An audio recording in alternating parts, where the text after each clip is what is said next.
ప్రాంతంలో మిగతా రాజధాని నగరాలకు దీటుగా గుంటూరు నగరంలో కూడా అత్యాధునికమైనటువంటి వైద్య సదుపాయాలు అలాగే డయాగ్నోస్టిక్స్ని ఏర్పాటు చేయాలనే ఆలోచనతో ఆంధ్ర రాష్ట్రంలో లేనటువంటి విధంగా గుంటూరు నగరంలో క్లినికల్ రిఫరెన్స్ ఏదైతే టెస్ట్లు ఉన్నాయో ఇంతకుముందు టెస్ట్ చేయించడానికి హైదరాబాద్, బాంబే అటువంటి నగరాలకు పంపించేటువంటి పరిస్థితి లేదు.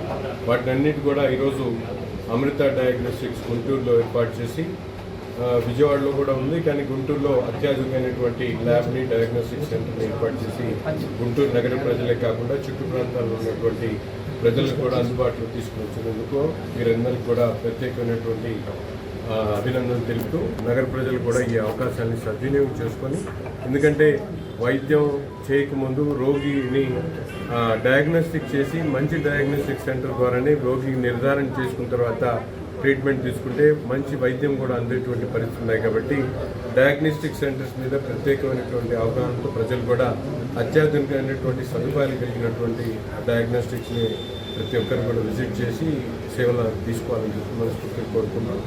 మరొకసారి ఈ కార్యక్రమంలో నాతో పాటు పాల్గొన్నటువంటి డిఎంహెచ్ఓ గారికి అలాగే ఈ ఆపరేటర్స్ అందరికీ కూడా అభినందనలు తెలుపుతాం.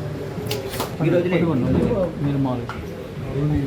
గారికి మరియు డిఎంహెచ్ఓ గారికి మా ల్యాబ్ ఓపెన్ చేయడానికి వచ్చినందుకు కృతజ్ఞతలు తెలియజేస్తూ ఏపీలోనే first clinical reference laboratory lab Amrita diagnostics ఇప్పటివరకు ఏపీలో జరిగిన ప్రతి టెస్ట్ ఏవైతే ముంబై, న్యూఢిల్లీ, హైదరాబాద్ అక్కడ అవుట్సోర్స్ అవుతున్నాయి ఆల్ స్పెషాలిటీ ఇన్వెస్టిగేషన్స్ మన ఏపీలోనే ప్రాసెస్ చేద్దామని మొట్టమొదటి ల్యాబొరేటరీ విజయవాడ బేస్మెంట్లో పెట్టాము. అలాంగ్ విత్ దాంతో పాటు రీజనల్ ల్యాబ్స్ ప్రతి డిస్టిక్లో పెట్టి సేవలు అందించాలని ప్రయత్నిస్తాం. ఎన్నో డయాగ్నోస్టిక్స్ ఉన్నాయి కదా, మీ డయాగ్నోస్టిక్ రావాలని స్పెసిఫిక్గా ఇప్పుడు అన్ని డయాగ్నోస్టిక్స్ ఉన్నాయి, కానీ వీళ్ళలో ఏంటంటే కొన్ని స్పెషాలిటీ శాంపిల్స్ మాత్రమే ఇక్కడ ప్రాసెస్ చేస్తున్నారు. రిమైనింగ్ మొత్తం కూడా ఈవినింగ్ కొరియర్ చేసేస్తున్నారు. ఇక్కడ జెనెటిక్స్ కానీ, ఐహెచ్సి మార్కర్స్ కానీ, లేదా రిమైనింగ్ ఆల్ స్పెషాలిటీస్ పీసీఆర్స్ కానీ అన్నీ జరగట్లేదు అనమాట. సో ఇప్పుడు మా ప్రయత్నం ఏంటంటే ప్రతి టెస్ట్ కూడా ఏపీలోనే జరగాలి, ఇక్కడున్న ప్రతి టెక్నీషియన్ అది ట్రైన్ అవ్వాలని ప్రయత్నిస్తున్నాము. Speciality test